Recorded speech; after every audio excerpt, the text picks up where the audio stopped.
Baik, kita masuk pada bahasannya. Bismillahirrahmanirrahim. Di pertemuan lalu kita sudah tuntas bahaskan mengenai makna ayat Maliki Yaumiddin, dan kita kaitkan dengan kalimat Iyyaka na'budu wa iyyaka nasta'in. Kesimpulan pertama, ayat Maliki Yaumiddin memberikan pesan kepada kita bahwa semua nikmat yang Allah titipkan kepada kita hakikatnya bukan milik kita tapi milik Allah. Saya ulang ya, hakikatnya bukan milik kita tapi milik Allah. Malik, Allah yang punya, bukan kita yang memiliki. Yang kedua, seluruh nikmat yang Allah titipkan kepada kita satu saat akan dimintai pertanggungjawabannya, akan ditanya. Yaumiddin, Malik Yaumiddin, saya yang punya, dan satu hari nanti saya akan tanya. Anda nanti lihat bahasan kita di rekaman yang sebelumnya supaya bisa menyambungkan korelasi dengan bahasan hari ini. Pelan-pelan. Jadi baik itu nikmat yang berada pada jasad kita. Hati-hati, pandangan itu nikmat. Mata itu nikmat, telinga itu nikmat. Dan ini punya Allah, bukan punya kita, karena bahasanya titipan. Jadi mumpung Bapak Ibu, saya, kita dititipkan nikmat ini, gunakan pada yang baik. Kalau enggak ya salah, keliru. Akan ditanya oleh Allah. Saya beberapa saat lalu kami ada di Padang, di daerah Payakumbuh, sampai ke daerah Padangnya. Saya mau kasih gambaran begini, Bapak Ibu sekalian, Masya Allah. Dari nikmat usia saja ya, sekarang ada gerakan luar biasa menuju generasi Quran. Generasi Quran. Daerah Payakumbuh itu ke Padang sedang menciptakan suasana kota Quran. Anak-anak yang bergerak kepada Quran, sampai wali kotanya, Masya Allah, sampai wali kotanya. Anda bayangkan sekarang beberapa daerah di Indonesia saja, bukan di Arab, itu anak 4-5 tahun sudah mulai bisa terbiasa menghafal sampai 15 juz Quran, setengah Quran. Anak usia 4-5 tahun, rata-rata 15 juz, 10 juz, beberapa tempat sudah seperti itu. Maka kalau kita misalnya diberikan usia yang berlebih daripada itu, 40 tahun, 50 tahun, jangankan menghafal, untuk baca saja belum tersentuh, anak ketinggalan. Jauh gitu. Di persaingan ke surga itu tiketnya makin mahal Pak sekarang Bu, bukan makin murah. Jadi kalau Anda nggak siapkan sekarang jauh. Bisa nggak kebayang, ada anak belum berlaku hisab untuk anak itu, taklifnya belum berlaku, kalau sholat juga dia nggak dihisab, maksiat belum dihisab, dia sudah berusaha mencari bekal untuk menghadap Rabbnya, menghafalkan Quran. Ada orang yakin akan dihisab, usianya lebih daripada itu, dia masih bermain-main dalam kehidupannya. Suatu saat akan ditanya. Yang paling luar biasa itu, Masya Allah, saya sampai diam, saya sampai menangis Pak. Hati saya menangis, saya beberapa detik diam begini, kayak nggak sadar gitu.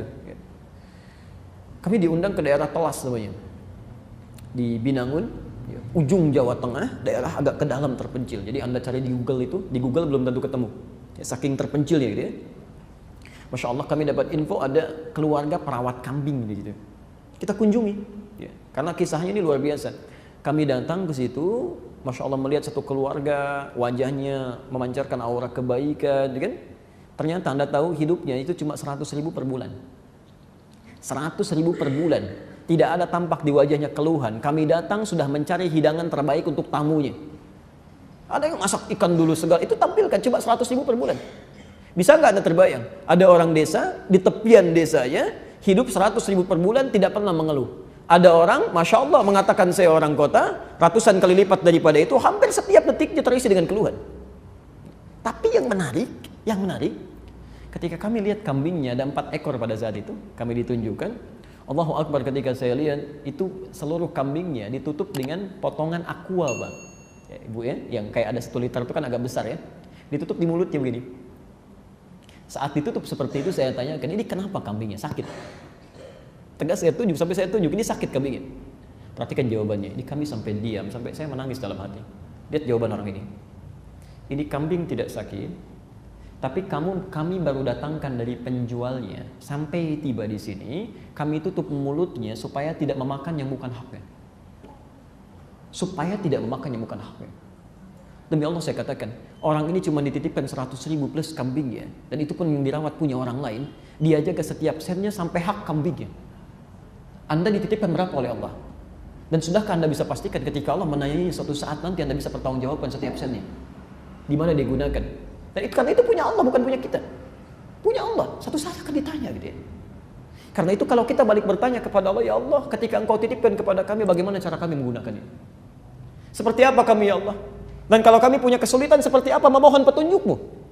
Seperti apa Engkau akan menolong kami?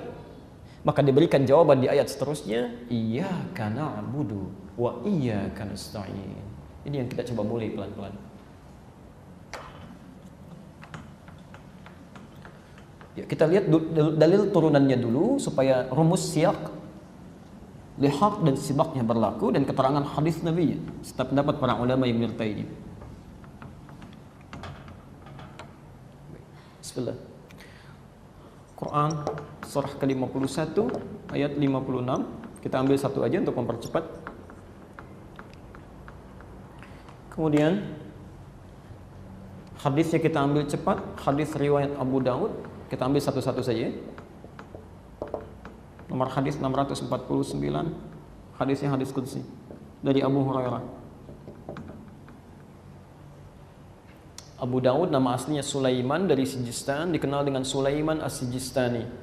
Baiknya, saya sudah pernah kisahkan ini. Nah, beliau di masanya dikenal dengan orang yang sangat pandai dengan hadis. Sampai lisannya begitu lunak dengan hadis. Jadi kalau ditanya apa aja, Pak, hadis dijawab tuh. Ini sahih, ini dhaif, ini palsu, ini enggak ada hadisnya, ini ada hadisnya. Hingga orang-orang mengatakan, kalau dulu Nabi Daud itu bisa melunakkan besi dengan tangannya, Anda kasih besi ke Nabi Daud bisa jadi apa aja. Maka Sulaiman As-Sijistani bisa melunakkan hadis dengan lisannya. Maka digelarilah pada saat itu dengan nama Abu Daud. Kalau Nabi Daud melunakkan besi dengan tangannya, Abu Daud melunakkan hadis dengan lisannya. Hafal 500.000 hadis. Ya, dengan sanadnya keseluruhannya. Termasuk Ibnul Qayyim Al-Jauziyah yang menggelari beliau dengan Abu Daud. Jadi kalau Bapak Ibu beli kitab Sunan Abu Daud, di pengantarnya, ya, di jilid yang pertama, di cover bagian luar, posisi sebelah tengah, itu disebutkan dari Ibnul Qayyim Al-Jauziyah. Disampaikan oleh beliau, inilah Abu Daud yang bisa melunakkan hadis dengan lisannya. Dari 500.000 hadis ini, diseleksi 4.800 hadis sebagai penunjuk ajaran fikih. Jadi cara tentang wudhu, tentang sholat, tentang macam-macam. Kalau Anda ingin lihat tuntunan dari Nabi, itu kalau mau cepat carinya jangan di Al-Bukhari Muslim. Cari di kitab Sunan, paling bagus Sunan Abu Daud. Misal, antum dari i'tidal mau ke sujud, yang duluan nempel ke tempat sujud, telapak tangan atau lutut duluan?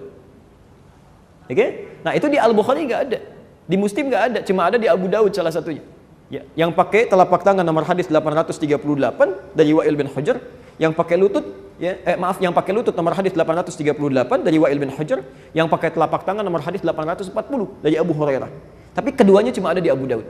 Dari 4.800 hadis itu ada 15 hadis qudsi. Posisi hadis nomor 2 hadis qudsinya nomor hadis 649. Ini terkait dengan bahasan kita.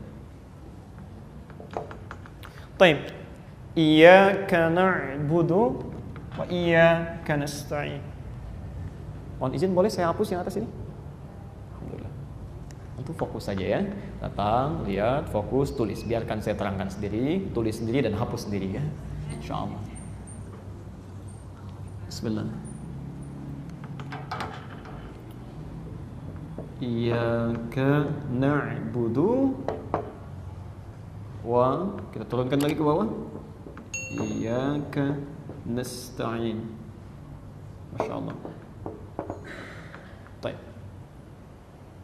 Perhatikan sini, ini yang kita butuhkan dalam kehidupan. Kadang-kadang banyak orang mengeluh padahal solusinya sudah ada. Baik, ya Allah, Engkau titipkan kepada kami berbagai hal, termasuk jasad kami. Jasad ini juga akan kembali kepada Allah, kan? Bahkan Allah menegaskan di Quran surah kedua Al-Baqarah ayat 156, ya. Idza asabathum musibah qalu inna lillahi wa inna ilaihi rajiun. Kalau diuji dengan musibah, Anda bersabar, yakinkan pada diri, inna lillah, kami milik Allah. Kami, bahkan tubuh kami ini semuanya, ya. Wa inna ilaihi rajiun, dan satu saat kami akan kembali kepada Allah dan ditanya tentang semuanya ini. Ya, latus alunna yauma idzin 'anil na'im, akan ditanya semuanya. Nah, bagaimana supaya saat ditanya itu ya, keadaan kita mudah, dipertanggungjawabkannya enak, nyaman digunakan, mendapatkan pertolongan Allah? Maka ayat selanjutnya menyampaikan iyyaka na'budu. Jadikan seluruh apa yang kita kerjakan itu sebagai ibadah karena Allah. Ya. Karena itu kita ikrarkan iyyaka, ya Allah, kami hanya tujukan untukmu saja. Ya. Seluruh aktivitas, seluruh nikmat yang Kau titipkan, Na'budu sebagai ibadah kami hanya kepadamu. Asal kalimat ini asalnya na'budu iyyaka. Jadi kalau kalimat standarnya dalam bahasa Arab, kalimat standar itu kalimatnya asalnya iyyakanya belakangan. Na'budu iyyaka, kami menyembah kepadamu. Cuma kalau orang Arab dahulukan kata iyyakanya, didahulukan daripada kalimat na'budunya, ini rumusnya disebut dalam ilmu balaghah dengan al-ikhtisas, untuk menunjuk komitmen kekhususan. Saya ulang, menunjuk satu komitmen yang mengkhususkan sesuatu tanpa yang lainnya. Khusus,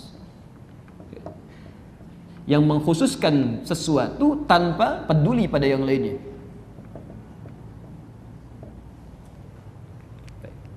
Mohon izin saya pelankan sedikit ritmenya karena kita sudah sampai pada inti bahasannya. Perhatikan gambarannya. Kalau Anda katakan na'budu iyyaka, itu masih standar. Ya Allah, kami siap menyembahmu. Demikian. Tapi kalau ada kepentingan lain, Anda bisa abai. Misal, Bapak Ibu mau sholat ya, subuh jam berapa sekarang? Misal 4.45 gitu ya, 4.45. Bapak mau sholat, Masya Allah, sholat menyembah Allah. Kita katakan na'budu iyyaka, kami akan menyembahmu. Kita mau sholat, tapi begitu mau sholat tiba-tiba bolanya belum selesai. Masya Allah, pertandingan Madrid lawan Sevilla kan belum selesai sampai babak perpanjangan waktu. Misal, ya azan sudah manggil. Maka ketika orang-orang cuma mengatakan na'budu iyyaka, dia masih peduli pada yang lainnya. Mungkin simpan dulu, ya mohon maaf, TV-nya teruskan dulu, sholatnya simpan dulu. Begitu selesai tayangan bolanya baru kemudian sholat. Sama ibu juga ya, Masya Allah. Begitu sedang nawar, misal ya di Mall Kelapa Gading sedang nawar sesuatu, tiba-tiba azan berkumandang, Allahu Akbar, Allahu Akbar. Di sana ada musalla. Ibu sholat dulu atau nawar dulu? Alhamdulillah begitu ibu mau sholat, tiba-tiba di suara itu setan masuk ke situ mengatakan diskonnya naik 95%. Sholat dulu atau kembali nawar? Tidak mudah gitu ya. Itu nggak mudah. Tidak mudah ya. Baik, pelan-pelan. Saya kembalikan. Nah, kalau kita mencoba menepikan yang lainnya selain satu hal tertentu, pokoknya saya mau fokus pada yang ini, yang lain enggak. Itu rumusnya dalam bahasa Arab, dahulukan iyyaka-nya ke depan, pekerjaannya diakhirkan. Seakan-akan kalau Anda sudah mengatakan iyyaka hanya untuk Allah saja, maka yang lain itu hilang. Yang lain hilang. Maka kalau orang sudah iyyaka saat dia mau beribadah, maaf, dia mau sholat dia nggak peduli. Apakah ada situasi misalnya acara di TV, pekerjaan yang tidak terlampau penting, ya, dia nggak akan peduli. Yang penting sholat ya kerjakan. Ya, Bapak juga sama dalam Jumat itu kenapa disandingkan dengan jual beli? Ya, dengan jual beli. Bahkan di ayat ke-11-nya ada isyarat bahwa ada orang-orang yang tega mengabaikan Jumatnya demi kepentingan bisnisnya. Ada bisnis di tanda tangan, proyeknya miliaran terjadi pada saat Jumat. Dia tinggalkan Jumatnya, dia kejar bisnisnya. Bisa terjadi gitu ya. Bisa terjadi. Zaman Nabi pernah ada yang begitu di awal-awal masa Jumat karena belum tahu. Pernah. Sampai turun ayat, wa idza ra'au tijaratan aw lahwan faddu ilaiha wa tarakuka qa'imah. Kata Ibnu Katsir ketika beliau sedang khutbah, ditinggalkan oleh banyak orang, tersisa tinggal 12 orang saja. 12 orang. Ya. Nah, ada rumus nanti di tafsir, kalau ada kejadian tidak disebutkan orangnya, kapan kejadiannya, itu pertanda kejadian dimaksud akan berlangsung di masa berbeda dengan tokoh yang berbeda. Bisa ada, bisa didapati. Ya. Nah, orang iyyaka tidak begitu. Begitu dia katakan iyyaka, cuma Allah aja, yang lain enggak. Yang lain enggak. Nah, yang menarik, ini poin kita. Na'budu, kami akan jadikan semua nikmat yang Allah titipkan untuk kepentingan ibadah saja. Allah titipkan nikmat mata, maka mata akan digunakan untuk kepentingan ibadah. Lisan digunakan kepentingan ibadah. Telinga digunakan kepentingan ibadah. Sampai ujung kakinya. Ini baru tubuh. Ya. Belum pakaian. Jadi Anda dikasih pakaian fungsinya apa? Bukan untuk pamer. Bukan untuk ria. Bukan untuk dilihat orang. Ya. Tapi bagaimana Allah suka dengan pakaian kita? Dipakai sholat nyaman, kan? Masya Allah. Dipakai ibadah nyaman. Bagaimana dengan kendaraan? Sama. Ya, jadi ketika Allah titipkan motor kepada Anda, mobil kepada Anda, hakikatnya bukan untuk memudahkan urusan dunia saja, tapi bagaimana caranya jadi ibadah. Ya. Maaf kalau cuma kendaraan aja, jangankan orang Islam, non-Muslim pun punya. Apa yang mau dibanggakan? Sama-sama punyanya. Cuma harus beda antara kendaraan kita dengan kendaraan orang lain. Harus beda antara rumah kita dengan rumah orang lain. Ditulisin baiti jannati, rumahku surgaku, tapi orang rumahnya nggak pernah sholat. Rumahnya ke surga, yang orangnya enggak. Ini masalah kan? Jadi kalau Anda cuma punya rumah, non-Muslim pun punya rumah. Bahkan hewan pun ada yang punya rumah sekarang. Ya, Masya Allah. Ya. Ya, itu tidak menarik gitu kan. Jadi harus beda. Makanya ketika kita sholat, kita diingatkan lagi setiap sholat. Setiap sholat. Ayo kuatkan pada dirimu komitmen. Saya harus komitmen. Setiap yang dititipkan pada saya mesti jadi ibadah. Iyyaka na'budu, cuma untuk engkau ya Allah. Untuk engkau, itu bedanya. Ya. Jelas sampai sini ya? Pelan-pelan. Jadi kalimat yang pertama ingin menegaskan bahwa semua aktivitas kita, poinnya satu, mesti jadi ibadah. Karena ini tujuan hidup kita. Bukan untuk main, untuk ibadah. Quran surah ke-51 ayat 56. Posisi paling kanan sebelah atas di mushaf standar. Wa ma khalaqtul jinna wal insa illa liya'budun. Insyaallah. Wa ma khalaqtul jinna wal insa illa liya'budun. Tidaklah kami ciptakan jin dan manusia itu kecuali semua aktivitas yang ia kerjakan, nikmat yang melekat pada dirinya, untuk ia jadikan sebagai ibadah kepadaku. Kata Allah, sebagai ibadah. Masya Allah. Perhatikan kalimatnya di sini, wa ma khalaqtul jinna wal ins. Manusia disebutkan di sini dengan kata ins. Padahal manusia disebut dengan 5 nama di Quran. Ada bashar, terulang 35 kali dalam Al-Quran. Ada ins di sini disebutkan 18 kali dalam Al-Quran, bersanding dengan jin. Ada insan, Ar-Rahman 'allamal Quran, khalaqal insan, tersebut 65 kali dalam Al-Quran. Di 63 ayat, 43 surah yang berbeda. Ada nas, ya, Masya Allah, ini paling favorit. Qul a'udzu birabbin nas, ya, disebutkan 241 kali dalam Al-Quran. Dan Bani Adam atau Dzurriyyah Adam disebutkan di 7 ayat di dalam Al-Quran. Nah, yang di sini uniknya disebutkan ins. Ins itu bentuk tunggal dari nas, personal sifatnya. Seakan-akan Allah ingin mengatakan, hei, ibadah ini tidak hanya berlaku komunal, tapi semua orang, setiap yang bernama manusia, setiap personalnya mesti menjadikan semua aktivitas dan segala nikmat yang melekat pada dirinya untuk ibadah. Dan setiap kita akan ditanya tentang ibadah kita itu. Gak bisa diwakilkan. Fulan, bagaimana hidup kamu? Ya Allah, saya wakilkan aja sama dia supaya bisa bicara. Gak bisa. Antum silakan pejabat paling hebat punya jubir, ketika nanti ditanya oleh Allah gak bisa. Ya Allah, saya punya jubir, dia aja yang ditanya, jangan saya. Gak bisa. Gak bisa, ya semua akan ditanya. Karena itu sifatnya personal. Ya, wa ma khalaqtul jinna wal ins. Bisa Allah katakan begini, wa ma khalaqtul jan wan nas, bisa. Tapi kenapa menggunakan kata ins? Ingin menunjukkan bahwa esensi ibadah berlaku bagi setiap person yang tercipta. Sebaliknya kalau ada manusia diciptakan oleh Allah, lantas dia tidak beribadah, maaf, maka ada yang keluar dari hakikat kemanusiaannya. Ya. Kalau dalam bahasa bebasnya, kamu bukan manusia gitu. Kamu manusia itu untuk ibadah, Ya. Awas, bahasa agak tingginya, bahasa agak tingginya. Hati-hati, pelan-pelan. Jadi bagaimana caranya? Semua aktivitas kita, ya, Masya Allah. Kemudian semua nikmat yang Allah titipkan kepada kita. Dari kita bangun tidur sampai tidur lagi, mengecek semua inventaris yang ada di rumah, yang berkait dengan aktivitas kita di kantor dan segalanya. Bagaimana caranya? Semua mesti menjadi ibadah. Saya sampaikan hadis qudsi, Pak, ya, bukan yang ini. Lihat kalimatnya. Ibadi, hambaku, kata Allah. Khalaqtuka lil ibadah fala tal'ab. Saya ciptakan kamu untuk ibadah, jangan banyak mainnya. Wa qasamtu laka rizqaka fala tat'ab. Dan saya sudah siapkan rizki untukmu supaya kamu nggak capek. Ini sebetulnya rizki kita sudah ada. Nanti pembahasan rizki saya terangkan ya, bagaimana urutannya. Sudah ada. Ini jangan karena kesibukan kita ingin mendapatkan rizki, tiba-tiba melupakan nilai ibadah. Perhatikan kalimat hadisnya. Kalau engkau masih mencari dunia meninggalkan ibadahmu, saya akan buat capek. La usallitanna lakad dunya. Saya akan buat capek kamu dengan urusan dunia, dan saya tidak akan berikan rizki kepadamu kecuali sesuai dengan hak yang harus engkau peroleh saja.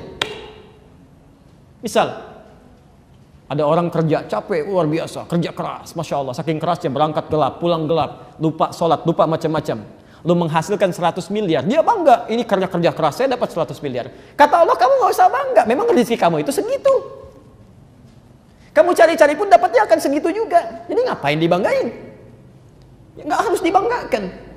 Saya akan buat capek kamu, sampai tidak akan kamu mendapatkan rezekimu kecuali sesuai yang telah saya tetapkan. Tapi kalau kamu ikuti ketentuan saya, tidak kamu tinggalkan ibadahnya, maka kamu akan saya buat tenang dalam kehidupan, dan Allah berikan rezeki sesuai dengan yang kamu butuhkan. Ini selesai. Jadi kalau kita ibadahnya nyaman, jalan dengan tenang, demi Allah saya katakan, rezeki akan datang. Ya, nanti dalam bahasan yang khusus, wa mimma razaqnahum yunfiqun, kita akan bahas. Ada rizki yang kita kejar, ada rizki yang mengejar-ngejar kita. Masya Allah. Bahkan diantaranya min haitsu la yahtasib, yang tidak disangka-sangka. Ada orang mengatakan nggak nyangka saya dapat ini. Emang nggak usah disangka. Dia datangnya dari segi yang tidak disangka-sangka. Jadi jangan nyangka. Pasti ada gitu ya, pasti ada. Anda bayangkan, rizki yang kita cari disebut dengan adlullah, keadilan Allah. Rizki yang mencari-cari kita disebut dengan fadlullah, keutamaan dari Allah. Makanya orang katakan hadza min fadli rabbi, ini keutamaan yang Allah berikan kepada saya. Jelas ya? Nah, karena itu, supaya hidup kita mudah, nyaman dalam kehidupan dunia akhirat, maka jadikan semua aktivitas sebagai ibadah. Pelan-pelan. Iya kah? Bukan pada yang lain, hanya untuk Allah. Ya. Ini bukan pada yang lain, hanya pada Allah. Ya, tujukan karena Allah. Ya. Makan karena Allah, minum karena Allah, bekerja karena Allah, Masya Allah. Ibu merawat anak karena Allah, segalanya. Lillah. Lillah. Ya. Orang haji juga sekarang mau haji, ya? Siap-siap sudah mau berangkat macam-macam, Masya Allah. Itu pun kalau bukan karena Allah tidak akan seibadahnya. Ya. Nggak ada pahalanya. Makanya peringatan pertama kami tekankan pada saudara-saudari kami yang akan berhaji, ayat haji di Quran itu dimulai di Al-Baqarah 196. Posisi paling kiri sebelah bawah. Itu pertama kali ketika Allah minta menyempurnakan ibadahnya, itu bukan fikih yang disebutkan, tapi kalimat tauhid. Wa atimmul hajja wal umrata lillah. Sempurnakan haji itu dan umrah lakukan karena Allah, lillah. Masya Allah. Kalau di Quran ada ibadah bersanding dengan kesempurnaan, sempurnakan. Itu tandanya ada orang ibadah tidak sempurna. Ya, tidak sedikit yang tidak sempurna. Salah satu sebabnya kenapa? Karena bukan lillah.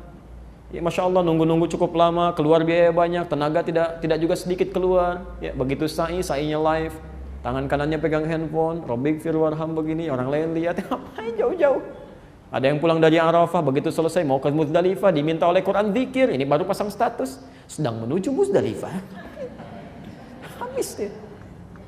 Bahkan ada yang belum berangkat sudah habis pahalanya. Ria itu kan menggugurkan pahala. Ingat betul ya, ria itu rumus Qurannya menghanguskan semua pahala. Al-Baqarah Quran surah kedua ayat 264, posisi paling kiri sebelah bawah. Kalimatnya, ya ayyuhalladzina amanu, hai orang-orang yang merasa punya iman. La tubtilu shadaqatikum bil manni wal adha. Jangan Anda gugurkan kebaikan-kebaikan yang telah Anda tenun lelah itu dengan berbuat sesuatu yang merusak dan menghancurkan amalan. Kalladzi yunfiqu malahu ria'an nas, seperti orang infak yang ria. Di ria itu bisa menggugurkan amalan, habis semuanya. Enggak bernilai. Bukan cuma infak, ada orang salat kan ria. Al-Maun itu. Ya, fawailul lil musallin, celaka orang salat. Masya Allah, orang salat masih bisa celaka, apalagi yang enggak salat. Ya. Alladzina hum an salatihim sahun, yang lalai dalam salatnya. Di antara makna lalai itu alladzina hum yuraun, yang ria saat dia menunaikan salat. Ada orang haji ria, ada. Indikasinya bukan lillah, bahkan sebelum berangkat sudah ria. Ya. Tidak keliru kalau Anda ingin kumpulkan, ingin minta maaf, gak ada masalah di situ. Ya, gak ada persoalan, silahkan. Tapi kadang-kadang lupa lisan. Bapak Ibu sekalian, warga kompleks semuanya, ya, kami akan berangkat, mohon doakan kami supaya lancar aktivitas haji kami. Tolong maafkan kalau ada kesalahan-kesalahan yang pernah kami kerjakan saat ini demi kelancaran ibadah kami. Ini haji pertama kali kami, Pak. Barangkali Ibu ini pula yang pertama kami haji di komplek ini ya. Pak RT belum haji, Pak RW belum haji, kami yang pertama. Kami doakan saat di Ka'bah nanti Bapak Ibu bisa haji juga. Itu habis pahalanya dimakan. Ya. Habis itu. Belum dapat sudah hilang ya. Jadi masalah. Sekarang kita evaluasi sebentar ya. Tolong sabar belajarnya. Kita gali setiap kalimat-kalimat Qurannya. Kita turunkan ayat-ayatnya. Sekarang pertanyaan saya, tanya pada masing-masing ya. Sudah kelihatan dari sisi aspek-aspek yang lain. Berapa usia kita masing-masing? Dari nikmat usia yang telah dititipkan itu, berapa yang sudah jadi ibadah? Saya ulang ya. Berapa usia kita masing-masing? Tanamkan pada diri kita, tuliskan yang besar di setiap catatannya. Dari sekian waktu yang Allah berikan pada kita, berapa yang sudah menjadi ibadah? Hati-hati. Misal saja, ada penelitian, kita ambil contoh Quran aja, ambil contoh Quran. Tentang pertanyaan ini ada di Quran surah ke-46, Al-Ahqaf, ayat 15. Posisi paling kiri sebelah atas, di mushaf standar. Bismillah. Quran surah ke-46 Al-Ahqaf ayat ke-15. Wassaynal insana biwalidayhi ihsana, ada? Ya, dan kami wasiatkan kepada manusia, insyaallah. artinya wasiat? Biasanya kalau bapak ibu mendengar kata wasiat, yang tersirat apa? Mau meninggal gitu ya. Baik. Wasiat itu asalnya bukan mau meninggal, bukan. Wasiat itu pesan yang sangat kuat. Ya. Kenapa sering diidentikan dengan orang yang akan wafat? Karena biasanya begini, pesan orang akan meninggal itu lebih bisa didengar, lebih kuat nilainya dibandingkan dengan sebelum dia berada dalam keadaan demikian. Ya. Ibu ngasih tahu anak, sholat ya nak, tenang aja mah, gampang gitu kan. Tapi kalau infus sudah 3, ya semua sudah dipasang, nah sholat ya iya mah, lebih cepat. Ada wasiat di situ. Ya. Jadi kalau diartikan orang akan meninggal, jadi keliru. Allah memberi wasiat dan Allah tidak meninggal. Ya. Artinya kalau ada pesan di Quran dikaitkan dengan Allah menggunakan kata wasiat, itu artinya pesan ini begitu penting, sangat kuat dan harus dicamkan oleh setiap yang mendengarnya. Wassainal insana biwalidayhi ihsana. Kami wasiatkan pada setiap manusia agar berbakti pada kedua orang tuanya. Maaf, saya agak cepat setelah diterangkan mengandungnya, menapinya, merawatnya dengan lelah segalanya. Lihat ujungnya. Maka tatkala anak itu tiba di usia 40 tahun, 40 sana. 40 tahun. Dan di antara kita tidak sedikit yang sudah mencapai itu, bahkan lebih. Dia harus mengevaluasi dirinya dengan berdoa. Perhatikan doanya, Rabbi auzi'ni an ashkura ni'mataka allati an'amta 'alayya wa 'ala walidayya wa an a'mala salihan tarda. Lihat doa pertama, saya tidak akan bahas ini dengan panjang bagian pertama ini. Rabbi auzi'ni, ya Allah mohon bimbing kami an ashkura ni'mataka allati an'amta 'alayya, ya atas nikmat untuk bisa bersyukur, ya mensyukuri nikmat yang telah Engkau titipkan kepada kami. Wa 'ala walidayya, dan kepada orang tua kami. Ya Allah tolong bimbing hamba untuk mensyukuri nikmat ini ya Allah supaya bisa bersyukur. Ya. Yang paling menarik, perhatikan kalimatnya. Wa an a'mala salihan tarda. Dan mohon bimbing kami untuk bisa menggunakan waktu yang Kau berikan ini, nikmat yang Kau titipkan untuk beramal soleh. Pelan-pelan. Kenapa ada kalimat amal soleh di sini? Karena jangan-jangan, mohon maaf, sudah Allah berikan selama 40 tahun, belum dia gunakan untuk beramal soleh. Anak 4 tahun sudah ke masjid. Bapaknya yang 40 tahun gak mau ke masjid. Pak, kok nggak ke masjid? Anaknya ke masjid, kan sudah ada perwakilan dalam keluarga. Allahu Akbar. Ada kalimat itu pernah kami dengar saat ada di Jakarta, salah satu sudutnya. Ada, ya. Masya Allah. Anaknya menghafal Quran, bapaknya mau baca pun belum tergerak, atau ibunya demikian. Ya, padahal baru 4 tahun. Ya, ada yang keliru. Karena itu setiap manusia mesti mengecek. Kalau sudah ada 40 tahun dari usianya, saya berikan gambaran sederhana ya. Ini penelitian pernah dilakukan, walaupun ringan. Ya, walaupun ringan. Umumnya, walau tidak semuanya, umumnya setengah usia manusia itu dipakai tidur. Jadi kalau orang diberikan 40 tahun, setengahnya 20 tahun itu umumnya dipakai tidur. Dari mulai kecilnya, dewasanya, tidur siangnya, tidur malamnya, macam-macamnya. Jadi kalau 40 tahun yang digunakan tidur berapa tahun? 20 tahun. Yang digunakan beraktivitas 20 tahun. Perhatikan. Apakah saat kita beraktivitas semuanya benar? Tidak, mungkin ada salahnya. Mata salah, telinga salah, lisan salah, sampai ke ujung kaki. Saya mau tanya, dari 20 tahun ini, berapa yang sudah dipakai ibadah? Baik, ya. Misal, jangan terlalu pesimis, ambil setengahnya. Bisa 10 tahun. 10 tahun. Jadi kalau orang usia 40 tahun, yang bernilai dalam pandangan Allah, misal saja, ya dari 40 tahun ini cuma 10 tahun, bekal yang dibawa pulang. Pertanyaan kami, berapa dosanya? Sudah tadi ya, setengah kita ambil, misal. Dari 10 tahun ini, pertanyaan selanjutnya, maaf, dari 10 tahun ibadah, apakah sudah pasti diterima? Belum. Apa syarat diterima? Ikhlas. Quran surah Al-Bayyinah 98 ayat ke-5. Wa ma umiru illa liya'budullaha mukhlishina lahuddin. Dari 10 tahun ibadah, berapa tahun yang ikhlas? Salat yang ikhlas, baca Quran yang ikhlas, infak yang ikhlas. Misal ambil 5 tahun setengahnya, misal saja 5 tahun. Jadi orang usia 40 tahun membawa bekal yang tidak bermasalah kepada Rabbnya, misal cuma 5 tahun saja. Dosanya berapa tahun? Ya, coba dicek. Dan dalam keadaan ini masih menginginkan untuk bisa masuk surga. Masya Allah, kan aneh dia, aneh ya. Pasti ada yang salah, pasti ada yang keliru, ya. Ada yang keliru. Ya. Perhatikan pelan-pelan ya. Kalaupun misalnya orang ini dosanya berimbang, taruhlah dari semua ini diabaikan, dosanya 5 tahun juga 1 hari.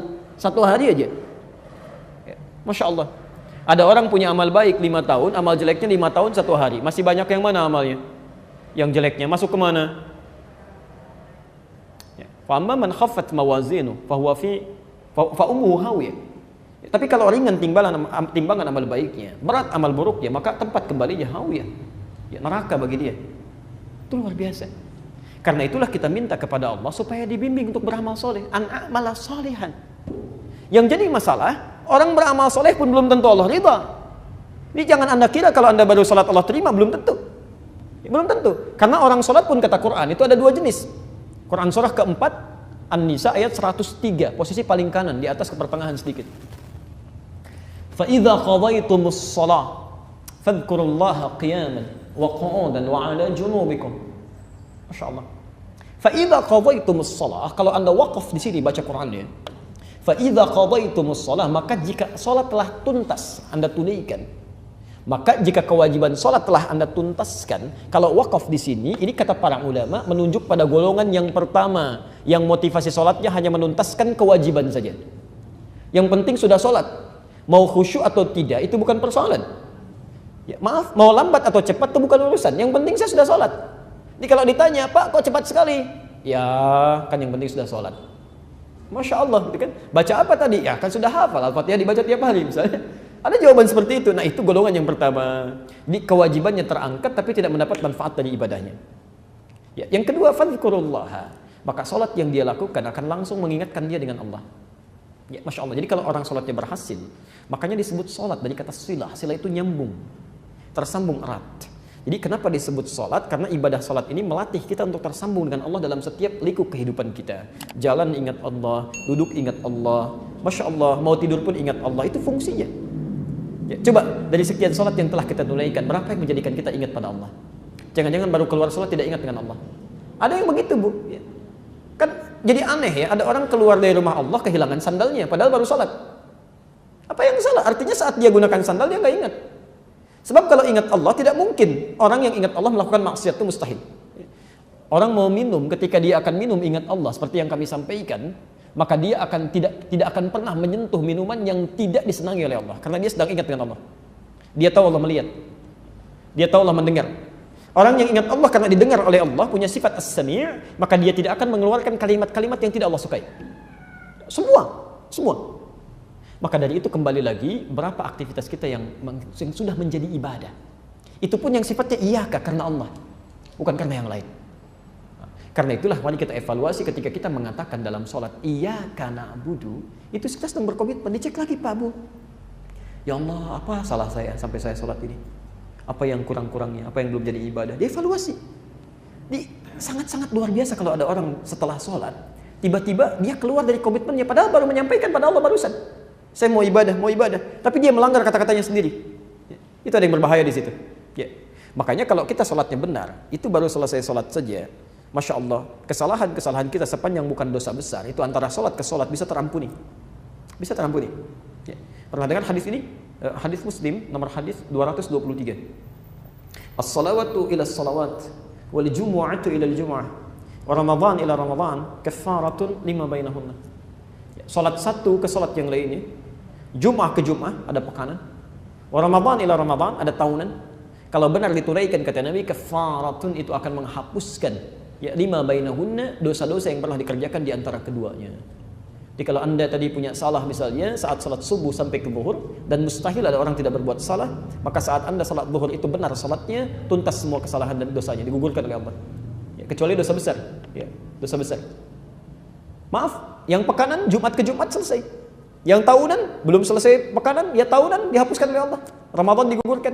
Ya. Makanya kata Nabi, maaf, bu'dan liman adraka Ramadhana falam yughfar lahu. Ya, celaka dan keterlaluan berlumur dengan kotoran. Ya.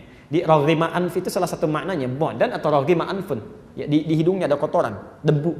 Ya. Celaka orang yang diberikan Ramadan tapi dia tidak mampu beristighfar kepada Allah di bulan Ramadan itu yang bisa mengampuni dosanya. Dikata Nabi, orang yang keluar dari Ramadan, alumni Ramadan, tidak terampuni dosanya, itu orang celaka. Ya, bahaya dalam hidupnya. Baik, saya akhiri dulu bagian terakhirnya, nanti kita coba berikan waktu kalau ada yang mau ditanyakan.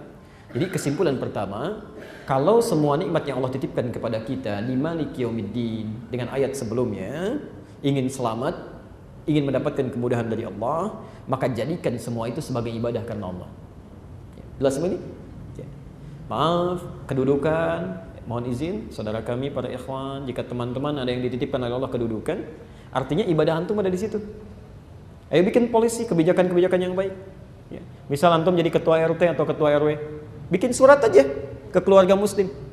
Yuk, prioritaskan sholat berjamaah, setiap sholat subuh, di hari weekend kita ke masjid misal. Bikin surat. Ya. Antum gak usah peduli, berapa yang sholat tuh gak usah peduli, yang penting antum tuliskan. Misal, 3 orang aja ke masjid karena surat yang antum buat, itu Allahu Akbar. Antum mendapat pahala dari orang-orang itu. Ya. Ada di hadis Muslim, nomor hadis 1893. Man dalla ala khairin, falahu ajruhu, mithla ajri fa'ilihi, min ghairi an yankusa min ajri syai'. Ya. Masya Allah. Siapa yang menunjukkan, memberikan fasilitas pada seseorang untuk berbuat baik, lalu dia lakukan, maka Anda mendapatkan pahala yang sama dengan yang melakukannya tanpa dikurangi sedikit pun. Maka bayangkan kalau 10 orang kemudian dia ke masjid, Anda meninggal dunia dia masih ibadah, pahalanya berapa itu mengalir? Masya Allah, mumpung masih ada, karena kalau sudah nggak ada susah. Kan kedudukan ditukar Pak, Bu. Dia nggak usah bangga kalau punya kedudukan, nggak usah bangga. Salah kalau berbangga diri, itu peluang untuk berbuat kebaikan. Itu peluang. Ya. Mudah bagi Allah, Quran surah 3 ayat 26 sampai 27 itu, posisi paling kanan, ya, bawah sedikit. Qulillahumma malikal mulki tu'til mulka man tasha wa tanzi'ul mulka mimman tasha. Anda sekarang jadi pimpinan, besok lusa sudah begitu pensiun keluar. Atau nggak tunggu lama kan? Masya Allah, mumpung masih ada keadaan di atas. Kalau sudah di-reshuffle nggak tahu waktunya kapan, kan nggak ada kesempatannya. Ya, dia ayo buat kebijakan yang baik. Kalau cuma kedudukan bangga, oh ketinggalan. Dulu Firaun kedudukannya tinggi sekali, jadi raja sampai ngaku Tuhan, bangga, sombong, hancur juga oleh Allah. Jadi kalau ada orang seperti sekarang punya kedudukan nggak seperti Firaun bangga, itu orang ketinggalan zaman. Yang dulu sudah ada. Ya. Sama, Anda dititipkan harta benda misalnya, Masya Allah sekaya apa sih? Ya, itu bukan untuk pamer. Dulu Korun sudah ada, lebih kaya. Quran surah 28 ayat 76 sampai 79. Masya Allah, posisi paling kanan sebelah bawah. Lihat kalimatnya, maaf di kiri sebelah bawah di mushaf standar. Ya. Inna Qaruna kana min qaumi Musa. Qarun itu dari kaumnya Musa. Fabagha alaihim, sombongnya luar biasa. Apa yang dia sombongkan? Wa atainahu minal kunuzi ma inna mafatihahu latanu bil usbah. Ayat 76 ya. Kami titipkan dia, bahasanya kami titipkan, bukan Qarun yang punya, kami yang punya. Surah ke-28 Al-Qasas ayat 76. Kami titipkan pada Qarun harta yang melimpah, sampai-sampai kunci Pak, kunci berangkasnya saja Bu, tidak sanggup dipikul oleh 10 orang terkuat di zamannya. Lu bayangkan. Antum kalau punya kunci berangkas, biasanya disembunyikan apa dipamerkan? Pasti disembunyikan, masa dipamerkan? Antum foto, plak, ya, buat di Instagram, kunci berangkas saya itu cari masalah gitu ya. Cari masalah. Ini enggak, Qarun enggak. Dia setiap kemana-mana Pak ya, di belakangnya ada 10 orang, cuma ngangkat kunci berangkasnya saja. Dia ingin tunjukkan pada orang, kalaupun ada yang ngambil harta saya, ambil aja, nggak akan habis kok saking kayanya saya. Saking kayanya saya. Masya Allah, kaya luar biasa dan sombong dan hancur semuanya. Hancur. Ya. Jadi kalau ada orang merasa kaya sekarang, kemudian sombong, itu orang ketinggalan zaman. Jauh ketinggalannya. Dulu sudah ada dan dia lebih kaya. Jadi keterlaluan kalau ada orang sekarang mengaku kaya, sombong itu keterlaluan. Karena kekayaannya nggak sekaya Qarun. Ya, dan Qarun hancur juga. Perhatikan ketika Allah meluruskan Qarun ini di ayat 77-nya, wabtaghi fima ataqallahu daral akhirah wa la tansa nasibaka minad dunya. Kami titipkan ini bukan buat pamer, tapi supaya engkau menggunakannya untuk kepentingan ibadah, mencari tempat terbaik di akhirat. Nanti pulang ke rumah, coba cek di keluarga. Karena masing-masing anggota keluarga itu diberikan titipan yang berbeda. Ada titipan pengetahuan, titipan tenaga. Ya, mohon maaf, barangkali yang nggak dititipkan harta benda itu menurut Allah, itu dia sudah banyak bangun malam. Saking nggak punyanya, jarang sering puasa. Antum jangan bangga kalau baru bisa puasa Senin Kamis, di sana sudah ada ayamul bait. Jangan bangga kalau baru bisa ayamul bait, di sana sudah ada yang puasa daun. Sudah ada. Ya. Sudah ada yang tiap malam tahajud. Sudah ada yang mulai menghafal Quran. Masya Allah. Dengan sekian jangan bangga kalau cuma hafal Quran 1 riwayat. Ada yang 13, ada yang 7 riwayat, ada yang 10 riwayat, ada yang 14 riwayat. Masya Allah. Ya. Ini semua itu cuma titipan. Gunakan untuk ibadah. Karena itulah mohonkan kepada Allah. Mohonkan, ini poinnya. Kalau kita merasa ada yang kurang dalam hidup kita untuk ibadah, maka mohon berdoa. Tuntunan keduanya, wa iyyaka nasta'in. Minta supaya ditolong oleh Allah, supaya dibantu, supaya diberikan petunjuk. Makanya ketika antum mengucapkan iyyaka na'budu, mustahil kalau kita bisa ibadah sendirian tanpa bantuan Allah. Karena itulah kemudian kita ikrarkan, ya Allah, kalau ada kelemahan-kelemahan, kekurangan dalam kami, sekarang kami mohon pertolongannya ya Allah. Bantu kami, berikan kemudahan. Maka kita ucapkan wa iyyaka nasta'in.